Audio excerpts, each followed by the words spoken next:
लाल देह लाली मुखे कंठ विराजे हार, भुजदंड बलशाली सदा, जय जय वीर अपार।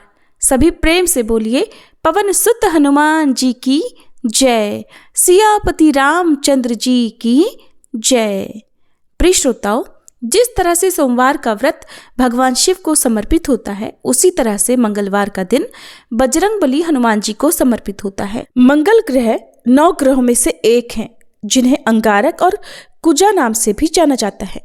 मंगल देव को पृथ्वी देवी का पुत्र माना जाता है। वे शक्ति, वीरता और साहस के प्रतीक हैं। और मंगलवार का दिन बजरंगबली हनुमान जी को भी समर्पित है। तो आइए श्रोताओं, हम सभी सुनते हैं मंगलवार व्रत की संपूर्ण कथाएं। गणेश पुराण के अनुसार एक बार हिरण्याक्ष के बड़े भाई ने पृथ्वी देवी का अपहरण कर लिया था। पृथ्वी देवी को उससे छुड़ाने के लिए भगवान ने वराह रूप धारण किया। भगवान ने हिरण्याक्ष का वध किया और पृथ्वी देवी को बचाया। उस समय पृथ्वी देवी भगवान से बहुत प्रसन्न हुई और उनसे विवाह करना चाहती थी। वराह अवतार के समय भगवान का प्रकाश आकाश में हजारों सूर्यों के समान था, जो असहनीय था। तब भगवान ने पृथ्वी देवी की इच्छा पूर्ण करने के लिए अपने सुंदर और मूल रूप में उन्हें दर्शन दिए। तब उनका विवाह हुआ और वे 1 वर्ष तक अकेले रहे। तब उनके पुत्र के रूप में मंगल देव का जन्म हुआ। शिव पुराण के अनुसार एक बार भगवान शिव कैलाश पर्वत पर ध्यान में लीन थे। तब उनके माथे से पसीने की 3 बूंदें निकली और धरती पर गिरी। उन बूंदों में से एक अत्यंत सुंदर शिशु प्रकट हुआ, जिसका रंग लालिमा लिए हुए था, जिसकी 4 भुजाएं थी। भगवान शिव ने बालक का पालन पोषण करने के लिए पृथ्वी देवी भूमि को सौंप दिया। बालक का नाम भौम रखा गया, क्योंकि उसका पालन पोषण और परवरिश भूमि द्वारा यानी धरती माता द्वारा हुई थी।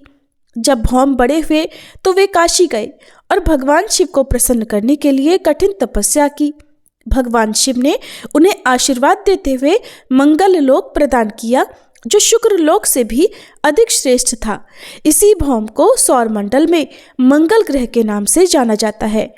मंगल देव की 4 भुजाएं हैं और वे त्रिशूल और गदा हथियार के रूप में धारण करते हैं। ये लाल आभूषण धारण करते हैं। मंगल देव की पूजा करने से त्वचा संबंधी रोग, ऋण और गरीबी से मुक्ति मिलती है। भगवान मंगल का रथ लाल मूंगा है और उनका दिन मंगलवार है और ये दक्षिण दिशा के संरक्षक हैं। मंगलवार के व्रत की कथा के अनुसार एक समय की बात है, एक बूढ़ी औरत रहती थी। वह हर मंगलवार को व्रत रखा करती और उन्हें हर तरह की सुख समृद्धि प्राप्त थी। उनकी बहू उन्हें हर मंगलवार को 4 रोटियां देती। तब वह रोटियां लेकर हनुमान जी के मंदिर में जाती और वहां 2 रोटियां अर्पित करती। बाकी 2 रोटियां वह खुद खा लेती और तृप्त हो जाया करती। एक बार बहू ने अपने बच्चों को दादी के पीछे पीछे चलने और वो क्या करती हैं इस बात पर नजर रखने के लिए कहा। मंगलवार का दिन आने पर बूढ़ी महिला ने 4 रोटियां हाथ में ली और वह बजरंगबली हनुमान जी के मंदिर में जाने लगी। उनके पीछे पीछे उनके पोते चल रहे थे और जब पोतों ने देखा कि दादी ने भगवान हनुमान जी को 2 रोटियां अर्पित की और शेष 2 रोटियों से अपना व्रत खोला, तब उन्होंने घर आकर अपनी माँ को ये बात बताई। माँ को लगा कि बूढ़ी माई 2 रोटियां तो बर्बाद कर रही है और फिर उसने अगली बार केवल 2 ही रोटियां पकाने का निश्चय किया। अगले मंगलवार को बहू ने उन्हें 4 की बजाय केवल 2 ही रोटियां दी। तब बूढ़ी माई हनुमान जी के मंदिर में गई और हनुमान जी को 1 रोटी अर्पित करके शेष 1 रोटी से अपना व्रत खोला। उनके पोतों ने ये सब भी देखा और घर आकर फिर से अपनी माँ को सारा हाल बताया। अब उन बालकों की माँ को लगा कि बूढ़ी माई तो 1 रोटी बर्बाद कर रही हैं। अगली बार मैं इनको केवल 1 ही रोटी दूंगी, ऐसा उसने फैसला किया। फिर अगला मंगलवार आने पर बहू ने बूढ़ी माई को केवल 1 ही रोटी दी और बूढ़ी माई उस 1 रोटी को लेकर हनुमान जी के मंदिर में चली गई। उन्होंने आधी रोटी भगवान हनुमान जी को अर्पित की, बाकी आधी से अपना व्रत खोला। उनके पोते ने आज भी जब ये देखा तो आकर अपनी माँ को बताया। बहू ने सोचा कि बूढ़ी माई तो घर का पैसा बर्बाद कर रही है। अब उसने फैसला किया कि वह अगले मंगलवार को उन्हें कोई रोटी नहीं देगी। उधर वह बूढ़ी माई अगले मंगलवार बिना रोटी लिए खाली हाथ बजरंगबली हनुमान जी के मंदिर में गई। आज उनके पास उन्हें अर्पित करने के लिए कुछ भी नहीं था। तब बजरंगबली हनुमान एक छोटे से बालक के रूप में उनके सामने प्रकट हुए और बोले, बूढ़ी माई क्या हुआ है? तब बूढ़ी माई ने उस बालक को पूरी कहानी सुनाई। बालक ने कहा, माई आप इस मंदिर के पीछे अपनी एक कुटिया क्यों नहीं बना लेती और मुझे आप अपना पुत्र मान लीजिए, मैं आपके भोजन का प्रबंध कर दिया करूँगा। ऐसे परिवार में रहने का क्या लाभ जो अपने बुजुर्गों की देखभाल नहीं करता। बूढ़ी माई उस बालक की बात मान गई और झोपड़ी बनाकर वहीं पर रहने लगी। हर रोज वह छोटा बालक उनके लिए एक जग भरकर दूध और चीनी मक्खन मिला हुआ चूरमा लाता था। अब बूढ़ी माई का जीवन बहुत सुखमय और शांति भरा था।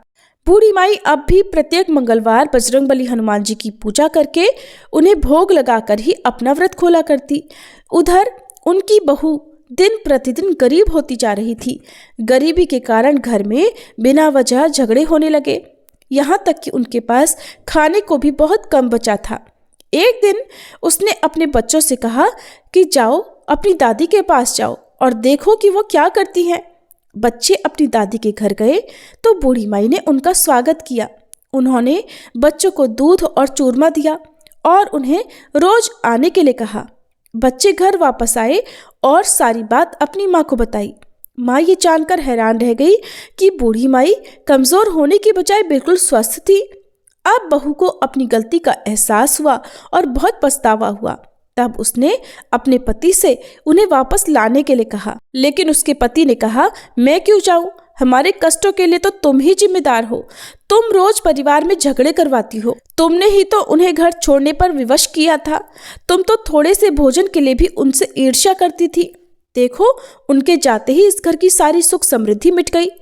तुम्हें बड़ों और उनके नेक कार्यों का कोई आदर ही नहीं है। तब बहू बोली, चलो हम सब उनके पास चलते हैं, हम उन्हें मना लेंगे कि वह वापस आ जाए। तब उसका पति मान गया और वे बुढ़िया माई के पास गए। वहां जाकर उन्होंने देखा कि एक छोटा बालक बूढ़ी माई के पास बैठकर उन्हें भोजन परोस रहा था। बूढ़ी माई की बहू अपनी सास के चरणों में गिर पड़ी और अपनी गलतियों के लिए क्षमा मांगने लगी। बूढ़ी माई ने उस बालक से कहा, क्या मैं उनके साथ जाऊं, क्योंकि उन्हें अपनी गलती का एहसास हो गया है। बालक ने कहा, हाँ माँ जी आप जा सकती हैं। अगर आपको कोई परेशानी हो तो फिर से आप वापस आ जाइएगा। अब बूढ़ी माई अपने परिवार के पास वापस लौट गई। अब भी बूढ़ी माई प्रत्येक मंगलवार का व्रत रखती, लेकिन अब उनकी बहू ने कभी भी हनुमान जी को अपने भोजन का आधा भाग अर्पित करने पर कोई भी आपत्ति नहीं जताई। उनके घर में फिर से सुख समृद्धि लौट आई और वे सभी सुखमय जीवन बिताने लगे। एक बार एक ब्राह्मण दंपति थे। उन्हें संतान सुख प्राप्त नहीं था, इस कारण वे बहुत दुखी रहा करते। ब्राह्मण पुत्र प्राप्ति की कामना में हनुमान जी की पूजा करने के लिए एक बार वन को चले गए। वहां भक्ति भाव से वे हनुमान जी की पूजा करने लगे। घर पर उनकी पत्नी भी पुत्र प्राप्ति के लिए प्रत्येक मंगलवार का व्रत करती थी। व्रत के अंत में भोजन बनाकर हनुमान जी को भोग लगाने के बाद ही खुद भोजन करती थी। एक बार किसी कारण से ब्राह्मणी भोजन बनाकर हनुमान जी को भोग नहीं लगा पाई, तो उन्होंने अपने मन में प्रण किया कि अब अगले मंगलवार को हनुमान जी को भोग लगाने के बाद ही वह भोजन करेंगी। इस तरह 6 दिन भूखे रहने के कारण मंगलवार के दिन वह मूर्छित हो गई। हनुमान जी उन ब्राह्मणी की भक्ति, लगन और निष्ठा देखकर प्रसन्न हो गए। उन्होंने प्रकट होकर दर्शन दिए और कहा, मैं तुमसे बहुत प्रसन्न हूँ। तुम्हें एक सुंदर बालक देता हूँ जो तुम्हारी बहुत सेवा करेगा। तब हनुमान जी ने ब्राह्मणी को बाल रूप में दर्शन दिए और अंतर्ध्यान हो गए। सुंदर बालक को पाकर ब्राह्मणी बहुत प्रसन्न हुई और उन्होंने बड़े प्रेम से बालक का नाम मंगल रखा। कुछ समय बाद जब ब्राह्मण वन से वापस आए तो बालक को देखकर पत्नी से पूछा, ये बालक कौन है? पत्नी बोली, मंगलवार के व्रत से प्रसन्न होकर हनुमान जी ने दर्शन देकर मुझे ये बालक दिया है। लेकिन ब्राह्मण देवता को पत्नी की बात पर विश्वास नहीं हुआ, तो उन्होंने सोचा कि उनकी पत्नी उनसे झूठ बोल रही है और अपना पाप छुपाना चाहती है। एक दिन ब्राह्मण कुएं पर पानी भरने जा रहे थे। ब्राह्मणी ने मंगल को भी साथ ले जाने को कहा। ब्राह्मण देवता मंगल को भी साथ ले गए। मंगल को नाजायज समझते हुए उन्होंने उसे धकेल कर कुएं में गिरा दिया और पानी लेकर घर आ गए। घर आने पर ब्राह्मणी ने पूछा, मंगल कहाँ है? ब्राह्मण देवता कुछ बोलते इससे पहले ही मंगल मुस्कुराता हुआ घर में आ गया।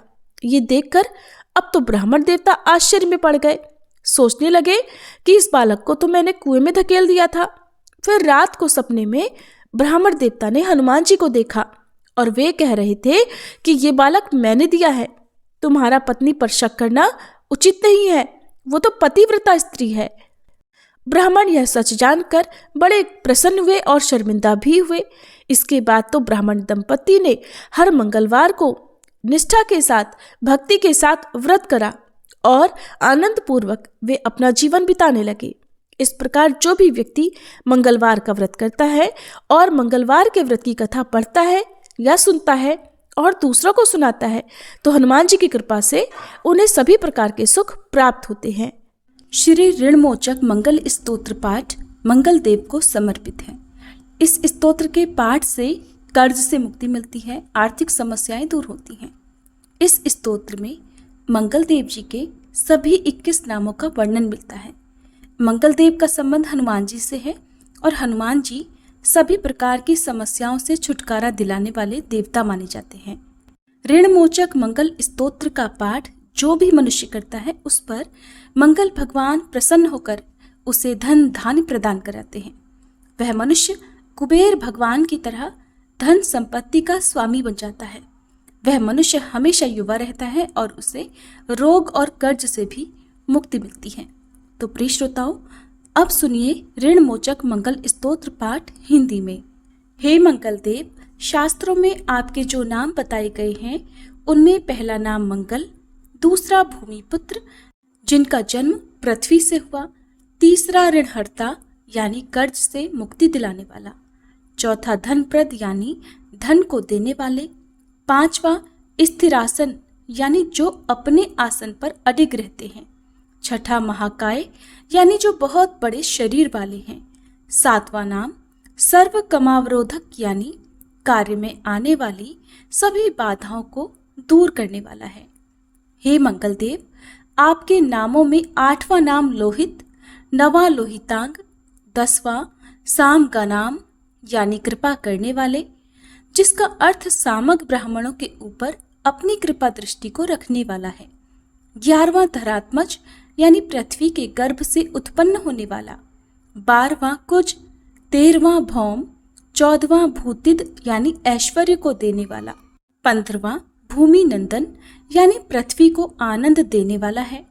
हे मंगल देव, आपके नामों में 16वां नाम अंगारक, 17वां यम, 18वां सर्वरोग पहारक अर्थात समस्त तरह की कठिनाइयों को दूर करने वाला, 19वां वृष्टिकर्ता अर्थात वृष्टि करने वाले यानी वर्षा कराने वाला, 20वां नाम वृष्टिहर्ता अर्थात बारिश न होने के कारण अकाल लाने वाला और 21वां नाम सर्वकाम फलप्रदा अर्थात संपूर्ण कामनाओं का फल देने वाला है। हे मंगल देव, जो मनुष्य आपके इन 21 नामों का वाचन सच्चे मन और विश्वास से करता है उस मनुष्य के ऊपर कभी ऋण यानी कर्ज नहीं होता है और वह अथाह धन की प्राप्ति करता है। हे मंगल देव, आपकी उत्पत्ति पृथ्वी के गर्भ से हुई है। आपकी आभा आकाश में कड़कड़ाने वाली दामिनी अर्थात आकाश में चमकने वाली बिजली के समान है। सभी तरह की शक्ति को धारण करने वाले कुमार मंगल देव को मैं नतमस्तक होकर प्रणाम करती हूँ। हे मंगल देव, आपके मंगल स्तोत्र का पाठ मनुष्य को हमेशा अपने मन में किसी भी तरह के विकार को दूर कर और अपनी पूर्ण श्रद्धा और आस्था के साथ करना चाहिए। जो भी मनुष्य इस मंगल स्तोत्र का पाठ करता है और दूसरों को सुनाता है उसके सभी कष्ट दूर हो जाते हैं। हे अंगारक अर्थात अग्नि की ज्वाला से जलने वाले, महाभाग अर्थात पूजनीय, ऐश्वर्यशाली, भक्तों के प्रति वात्सल्य यानी प्रेम रखने वाले, आपको हम नतमस्तक होकर प्रणाम करते हैं। आप हमारे ऊपर किसी दूसरे से लिया हुआ उधार को पूर्ण करवा कर्ज को हमेशा के लिए दूर कर दीजिए। हे मंगल देव, मेरे ऊपर किसी दूसरे का कोई बकाया हो तो उसे समाप्त कर दीजिए। किसी भी तरह की व्याधि हो तो उसे भी दूर कीजिए। हे मंगल देव, मेरी गरीबी को दूर कर अकाल मृत्यु के भय को दूर कीजिए। मुझे किसी भी तरह का डर, क्लेश और मन में दुख हो तो उसे भी हमेशा के लिए दूर कर दीजिए। हे मंगल देव, आपको संतुष्ट करना बहुत ही कठिन है। आप तो मुश्किल से प्रसन्न होने वाले भगवान मंगल देव हैं। आप जब किसी पर भी अपनी कृपा की बारिश करते हैं तो उसे समस्त प्रकार के सुख समृद्धि प्रदान कर देते हैं। जब आप किसी पर नाराज होते हैं तो उसकी सार्वभौम सत्ता को भी तहस नहस कर डालते हैं। हे महाराज, आप जब भी किसी से नाराज होते हैं तो अपनी अनुकृपा दृष्टि से उसे हीन कर देते हैं। आप अप्रसन्न होने पर ब्रह्मा जी, इंद्रदेव और श्री विष्णु जी के भी साम्राज्य संपत्ति को नष्ट कर सकते हैं। फिर मेरे जैसे साधारण मनुष्य की तो बात ही क्या है। प्रभु, आप सबसे शक्तिशाली और सबसे बड़े राजा हैं। हे भगवान, मैं आपसे प्रार्थना करती हूँ कि आप मुझे संतान के रूप में पुत्र प्रदान करें। मैं आपके द्वार पर आई हूँ। आप मेरी मनोकामना को पूर्ण करें। मेरे ऊपर किसी भी तरह से किसी दूसरे से उधार लिया हुआ धन न रहे। मुझे कभी दूसरों के आगे हाथ फैलाना न पड़े। मेरी गरीबी को दूर कीजिए और मेरे सभी तरह के कष्ट और क्लेशों का नाश कीजिए। जो मेरे शत्रु बन चुके हैं उनके डर से मुझे आप मुक्त कराइए। जो भी मनुष्य इन 12 श्लोकों वाले ऋणमोचक मंगल स्तोत्र से मंगल देव की वंदना करता है, उस मनुष्य पर मंगल भगवान प्रसन्न होकर उसे धन धान्य प्रदान करते हैं। वह मनुष्य कुबेर भगवान की तरह धन संपत्ति का स्वामी बन जाता है। वह मनुष्य हमेशा युवा रहता है। श्री ऋणमोचक मंगल स्तोत्र के उच्चारण मात्र से मनुष्य को किसी भी तरह के कर्ज से मुक्ति मिल जाती है। अगर कोई मनुष्य अपने जीवन काल में अपनी आवश्यकताओं की, अपनी कामनाओं की पूर्ति के लिए किसी दूसरे मनुष्य से कर्ज लिया होता है और किसी कारणवश कर्ज चुका पाने में असमर्थ हो जाता है, तो उसे ऋणमोचक मंगल स्तोत्र का पाठ करना चाहिए। कर्ज में डूबे हुए मनुष्य इस ऋणमोचक मंगल स्तोत्र का जाप श्रद्धा और विश्वास के साथ से नियमित रूप से करता है तो उसे कर्ज से मुक्ति मिल जाती है। ऋणमोचक मंगल स्तोत्र पाठ समाप्त। सभी मिलकर प्रेम से बोलिए मंगल देव की जय।